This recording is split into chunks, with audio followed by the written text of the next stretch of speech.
Good afternoon, everyone. Welcome to our All Recovery group. This is a hybrid group. My name is Craig, and as always, it's a pleasure to be before you to talk about some good information dealing with recovery. Yep. Good afternoon, and I'm Karen. And so on today, I believe Karen and we were talking about victim mentality and addiction.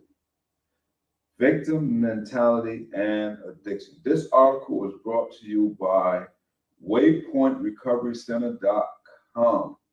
And this is a very good lesson or group of information, or very good material. Let me put it like that. So we're going to be talking about this because there's a lot of times a lot of people that we meet feel that they are hopeless or powerless. And so they may not even realize it, or they could be just very manipulative and being or conveying or expressing that they are the victim of their circumstances. All right, and so if you want to read some first, or I can read some. You can start. All right, I will start. All right, and so it says, like I said before, victim mentality and addiction. The article says building a life free from the burdens of substance abuse requires rethinking old thoughts and behavior patterns. All right, so that title alone states a lot. It says building a life free from burdens of substance abuse requires, number one, to rethink old thoughts and behavioral pattern. And so we have a thing in cognitive behavior that talks about reinforcing reinforcing positive behaviors. And in order to do that, you have to change your thought process and replacing them from old thoughts with new positive thoughts. It says one common obstacle many people in recovery must overcome is the habit of thinking of themselves as victims of their circumstances. History has proven that the human spirit is amazingly resilient. All right, you say history has proven that the human spirit is amazingly resilient. I love that word resilient. And for those who may not know what resilient means, I'm gonna give you the definition to my best belief is that someone who's able to bounce back from a condition previously that they have experienced. And so a lot of times if you are in the state of substance use disorder, you are able to bounce back through the help of recovery. Tapping into this natural resiliency is a vital part of recovery process. All right. So it says playing the victim in your personal relationships. Falling into the victim role is common among substance abusers because it allows them to manipulate the people they are closest to into enabling their addiction. When you portray yourself as a victim, the people around you go out of their way to relieve your immediate suffering, even if their actions are unhelpful in the long term. And so the article gives us some examples of someone who's portraying the victim mentality. And so one bullet says, you complain about being overwhelmed by student loan debt, so your mother slips you extra cash that you use to purchase drugs or alcohol. And so that's a form of manipulation, as the article talks about. And so those who are in recovery, I am in recovery.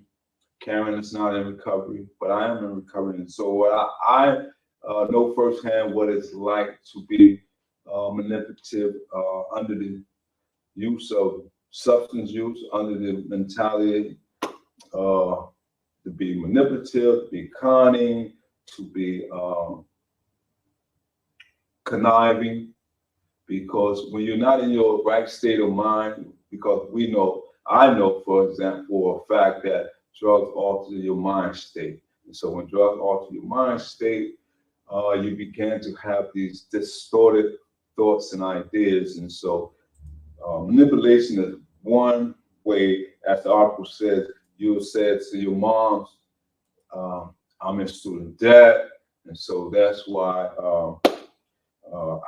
your mom will give you money, and you'll use that same money that she's giving you to assist you to pay off your student loan debt, and you go take it and misuse it. Good afternoon, Juan. Juan says, I can sense the energy through his comments, yeah, right? yeah, because he stressed the word great. Right, great definition. It's great day. It's a great day to be clean. And so we have to, if we can, we got to give Juan his credit through our system. How you be doing that? Because he's been attending faithfully, and it's always good to see you logging in, Juan. And I'm rooting for you. I know the whole team is rooting for you to keep on the straight and narrow, and keep up the good work, man. So the second bullet says, you show up on your sister's doorstep after being evicted. So she lets you stay at her home rent-free, even though she's worried about you being under the influence around her young children. That's a very dangerous state. However, because our family members love us so dearly, they're willing to go the extra mile to see us, not to see us suffer, as the article talks about, whether it be student loan debt or homelessness or sleeping outdoors in the elements. So we turn around and we repay them when we're under the influence of alcohol or drugs. We repay them by abusing their kindness for weakness. And so the article, what we're talking about today, we're talking about victim mentality and addiction. And so we're just going over some of the points, the bullet points that really give us some good example of people playing the victim and manipulating family members to assist us, where they're not genuinely assisting us, but they know that we have a problem and we're not addressing the issue. However, they are doing more damage than good. The third bullet says, you constantly tell your friend that he's the only one who really understands what you've been going through. So he continues to let you into his life, even after you've stolen money or personal belongings to feed your habit. And so we have family and friends who genuinely love us, who care for us. And when we're under those states, because they know that prior to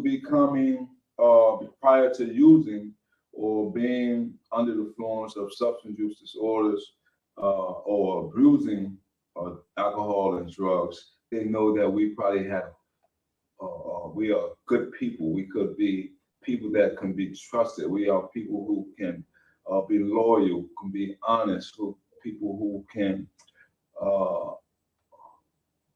be loving.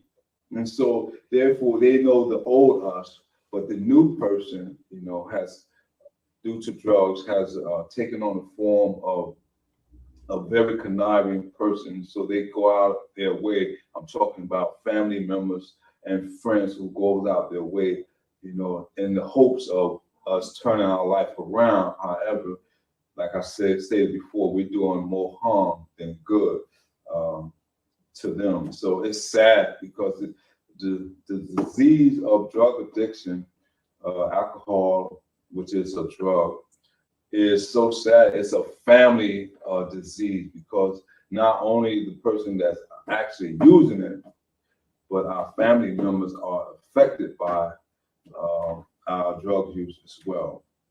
So the article continues, says, blaming others for your misfortune is closely associated with a victim mindset. For example, You may try to justify your drinking by saying you would need to drink if your job wasn't so stressful or if your spouse wasn't so critical of your action. And now, I used to be one of the person, before I got married, I used to work in warehouses. And so a lot of times we had to stand on our feet. It's like back-breaking work. And so after the end of the day, working 8 to 10 hours, feet be hurting, back be hurting. I got to catch the bus, stand out in the cold. I got a long commute. And so in my mindset, I want to reward myself for such hard labor. I say to myself, I deserve a drink. I deserve a drug because I work all day long and I need to relax. But those are crutches, and anyone. Now, not to say that we should reward ourselves after working hard, but there are good rewards and there are bad rewards. So we have to, like the article says, we have to replace old habits of thinking and old patterns of behavior.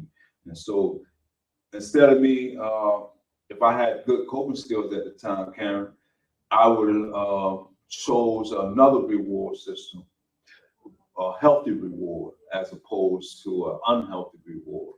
And what can be a healthy reward? I could have rewarded myself at that given time after working so hard all day. Well, I could have went home and soaked my feet. I could have went and bought Bought me. yourself an ice cream. Say it again, Karen. I said, bought yourself an ice cream. Could have bought myself a nice ice cream. Debbie says, She just said it is. Yes, it's so true. yes, it's so true. Good afternoon, Debbie. I'm glad you can join us as well. And so, yeah, I could have soaked my feet since they was hurting. I could have got me a nice ice cream, a banana split. That's one of my favorite. And I could just relax and got myself ready for the next day. And if I felt the next day was too strenuous or stressful, I could find another way of relaxing or rewarding myself. And there's plenty of ways. You can read a book. You can talk to someone about how are you feeling, and so because a lot of times we are afraid to let someone know that we're having these thoughts of using. And so we around here, we like to encourage people to tell on their moods or what the thoughts that you're having. And so not to belabor the point, I just want to share that with you. So the article continues, says, blaming other places stresses on your personal relationship, fracturing necessary support system, and preventing you from fully owning up to the consequences of your action. And so it's talking about responsibility, taking some responsibility for our actions, because a lot of times we call it shifting the blame, So we don't want to take responsibility for our own action. It's always when we're under the drug use, we said it's all your fault. The reason I'm using drugs, it's all your fault because things are the way they are. No, especially as men, because as Bible believing men, the Bible tells us we have to, regardless of what, we are the head. So therefore, regardless of whatever's going on, God is holding us responsible over the household and over the family. All right. And so I just wanted to just give that. I don't want to preach, but I just want to share that we are responsible for our action. And yes, things come up, circumstances do happen, situations do occur. However, we have to don't take matters in our own hand. There is so much support out here for people who having a difficult time. Just be able to reach out and ask for help. And we here at Capital Recovery Center, we would love to help you. All right. And so the next one we're going to talk about the victim mentality and low self-esteem. Wow. You feel like reading a little bit, Karen? Yeah, so I also wanted to share. So even though I am not in recovery in terms of like being or abusing mind altering substance, and as you mentioned, addiction is a family disease. So even myself being on the outside and witnessing a parent struggling, you also learn a type of victim mentality as well. Because if anything went wrong in my life, at least, I never looked at it. No. I was always like, oh, it's happening because of my dad's fault, because he's like this and he made me do this and that, or my life sucks because of XY circumstance.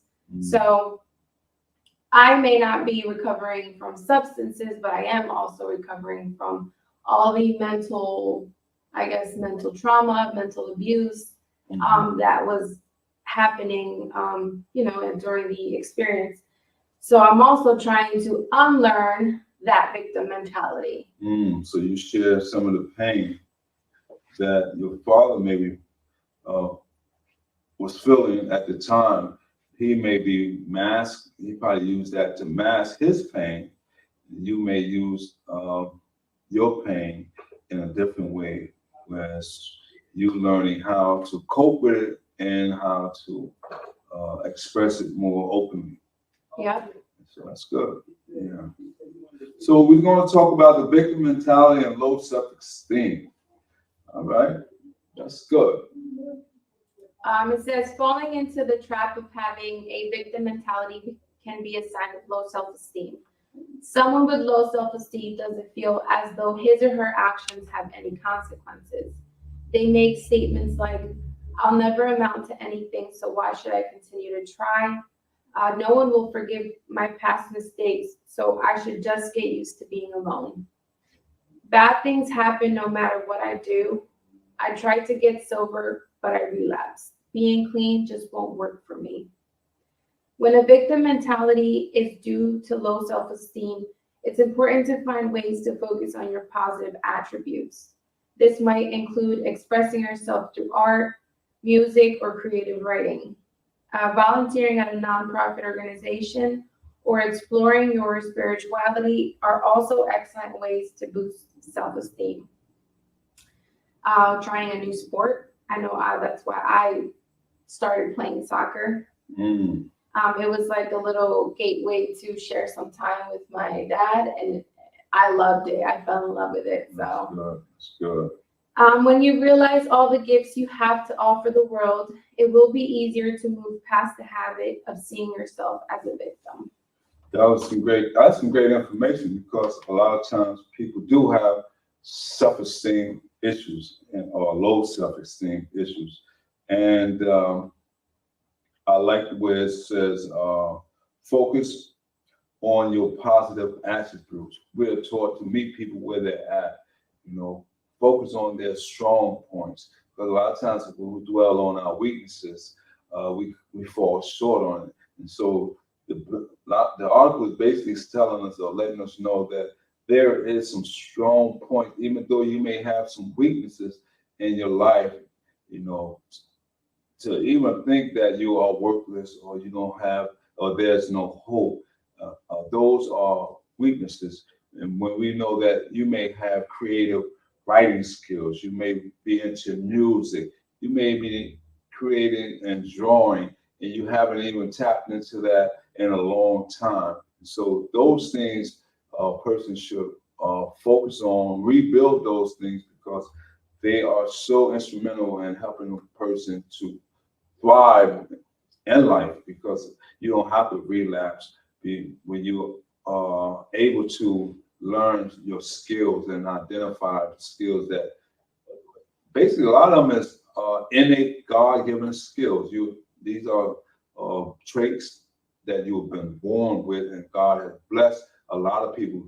I know a lot of people who are good writers, and they don't, they write, but they give up on it, and they say, "Oh, I'm not good at it," but not realizing that they may surpass a lot of people, especially in music. Now I look at a lot of these like entertainers um, who are able to sing or whatever genre you're into.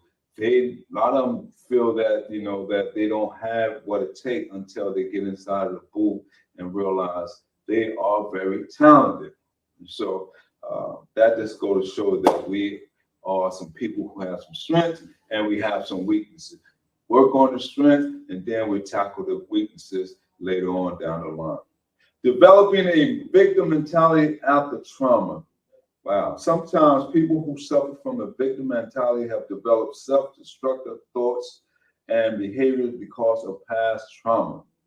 They have survived child abuse, domestic violence, sexual assault, or other traumatic experiences and are struggling to move forward with their lives.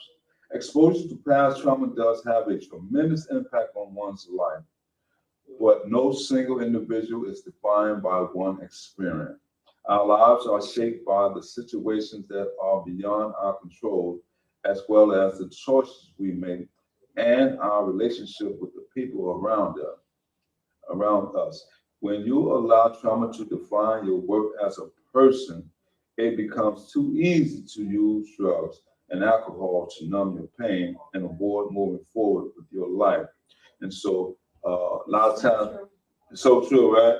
And so, a lot of times we have these self-defeating thoughts or self-believing perception or behaviors that we think that we cannot move forward because due to our situation or because our situation and we begin to make bad choices.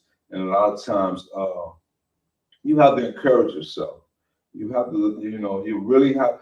A lot of times we look for other people to Show up for us. show up for us, give us some affirmation, but a lot of times we have to have our own motivational thought and belief system that we are somebody. We are people who can achieve. We are people who can move forward beyond our current situation. And drugs is not the answer. And so we don't have to mask.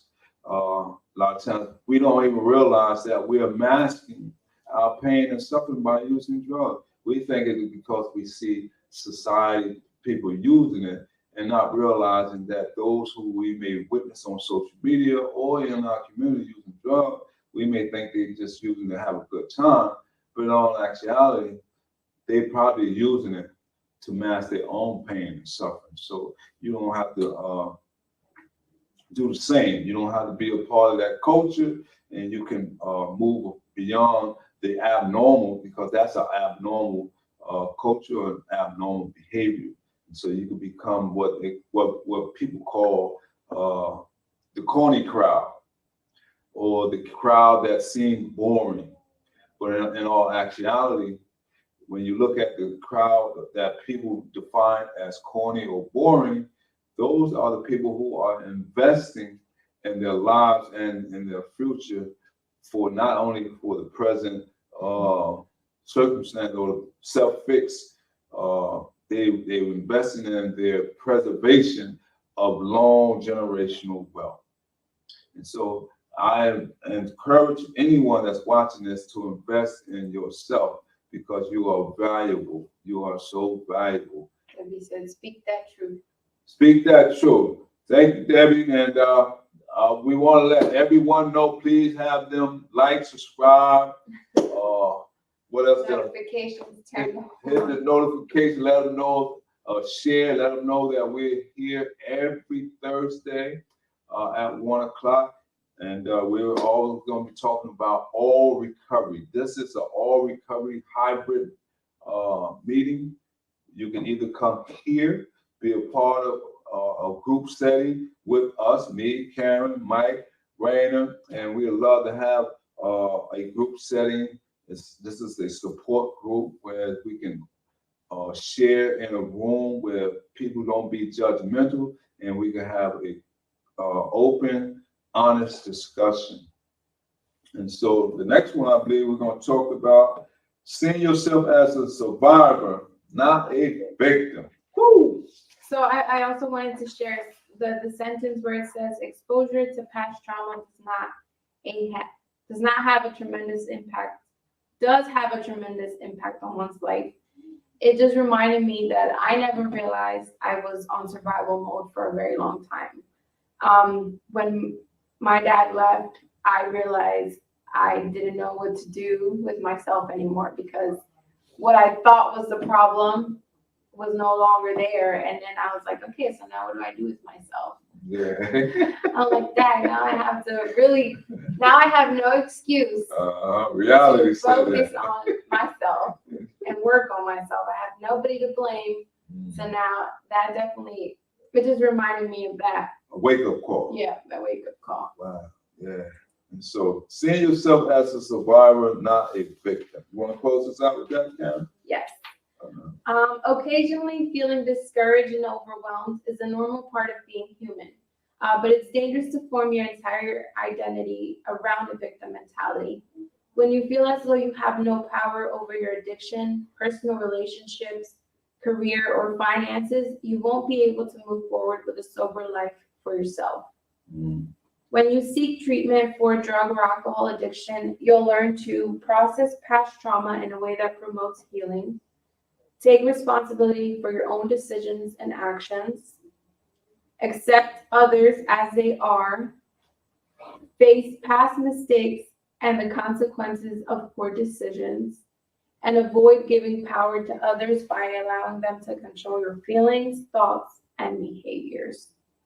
That's so true, because I feel like when you're so dependent on the substance, I mean, and correct me if I'm wrong, like you'll do anything, and to a certain point you relinquish your control to the, to your feelings, your thoughts, because now you have to kind of bend or mold to the other person so that, I don't know, they can give you money or you can get the substance. Yeah, and that's go back into the manipulation aspect, because your life becomes stifled.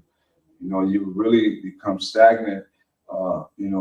It took me a long time to realize that once I began to get into my sobriety, Karen, one day I was just sitting and thinking, doing some self-reflecting, and it's like, where have you been all these years? Like I was in a daze, like I was alive, but I was asleep.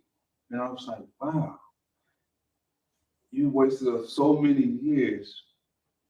Yeah. Whereas I could have been doing so much better.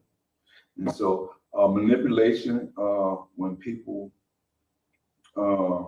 play as the victim role, we become very manipulative. And it's sad that we don't care who we hurt in the process, because the drug itself seems more important at the given time. And not to say that people lose all of their morals and principles and values, because I'm a strong believer that once you learn these things as a young age, you still have them. However, it become altered.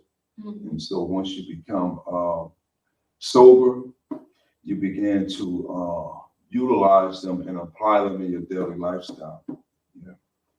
So. It says addiction is a chronic illness, much like diabetes or asthma. It's not attributed to a lack of willpower or a moral failing. Addiction requires treatment, but it's only a small part of your life story. Your destiny is entirely up to you. So remember, your destiny is entirely up to you. All right, and so we don't have to play the victim role no more. We've been given some good information. Hopefully that whoever been watching, that you apply it. Take control of your life. Take control of your life. So with that, y'all have a blessed week. We'll see you on the next time.